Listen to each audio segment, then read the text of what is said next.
Judicial Service Commission has begun the hunt for retired Chief Justice David Maraga's replacement. High Court Judge Chitembwe Said Juma was the first of the 10 shortlisted candidates to face the panel in a 5-hour-long interview. But Chitembwe's past came to haunt him, with the panel using his past ruling and a corruption case against him to grill him. Musa Salah begins our broadcast tonight.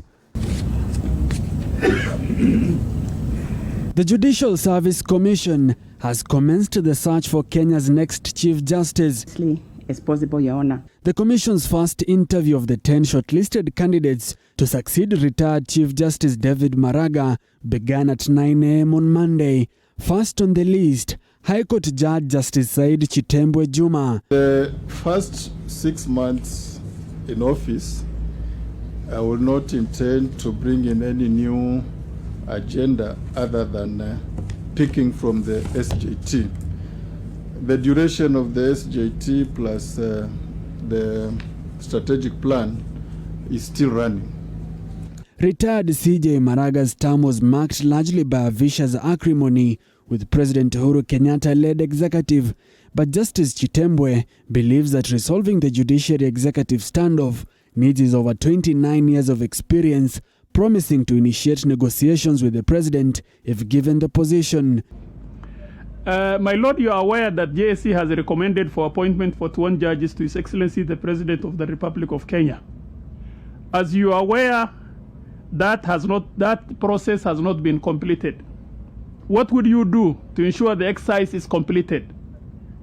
And are you up to the task? This requires cure. My first meeting with the executive, you said you don't want me to talk with them, but I have to meet them, because how do you solve this problem? I can't sit and swear these judges. I can't. Even if the court orders me to swear them, I will not. I am a man of principles. I have to follow the law. So the law says it's the president to gazette them and swear them. That's the law. So I cannot sit and say, as the president of the Supreme Court and head of judiciary, I will solve it on my own. I have to go and sit down with the person responsible for swearing them, and this is the president. We have this problem. I also have to know their reasons why they are not swearing them. Although we have had it in the public domain, has anybody sat with the president and asked him, why are you not swearing this? Maybe he has his own reason. However, Chitembwe's past came to haunt him as the panel revived a corruption case he faced 12 years ago. It is often said that it is the wearer of the shoe who knows where the shoe pinches. You were once charged in an anti-corruption case and you were eventually acquitted. But I would like to hear from you how that experience has enriched you and what insights that maybe you have gained that will be of benefit to the judiciary, being on the receiving end of the services that we give. Just take your time, Honorable Judge.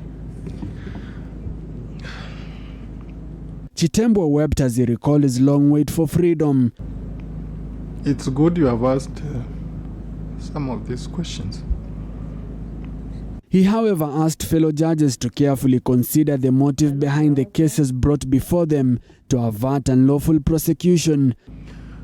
Okay, I know what people have to be prosecuted. That is the mandate of the DPP.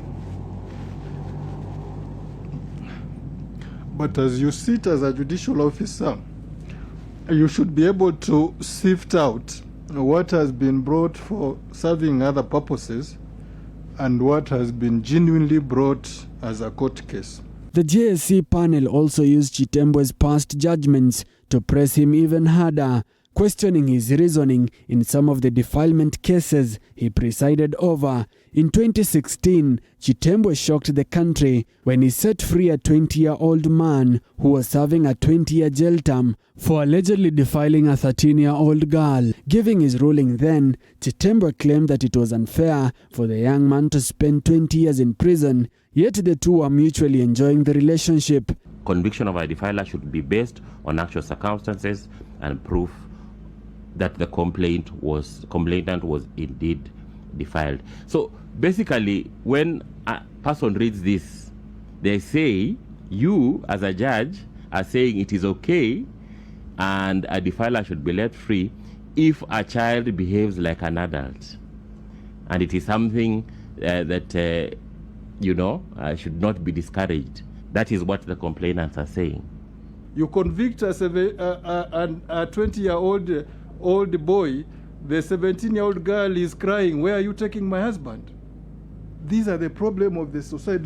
Those are the consequences. Now, do you look at the law and say, go to jail, or do you look at this girl who will turn 18 next year and be free to get married? And maybe they have a child. What do you do with this child? Who will take care of the child? We are dealing with the actual problems on the ground. We are not dealing with the law in abstract, that you see penetration, you see age, you convict. No. The search for CJ continues tomorrow, with Professor Patricia Mbote expected to appear before the JSC at the Supreme Court Gardens.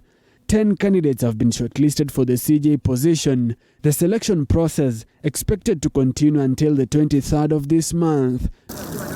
Meanwhile, the court has declined to issue orders stopping the ongoing Chief Justice interviews. Justice Anthony Mrima instead referred the matter to the acting CJ to appoint a 3-judge bench to hear and determine the issue of granting orders. Musa Salah, TV 47.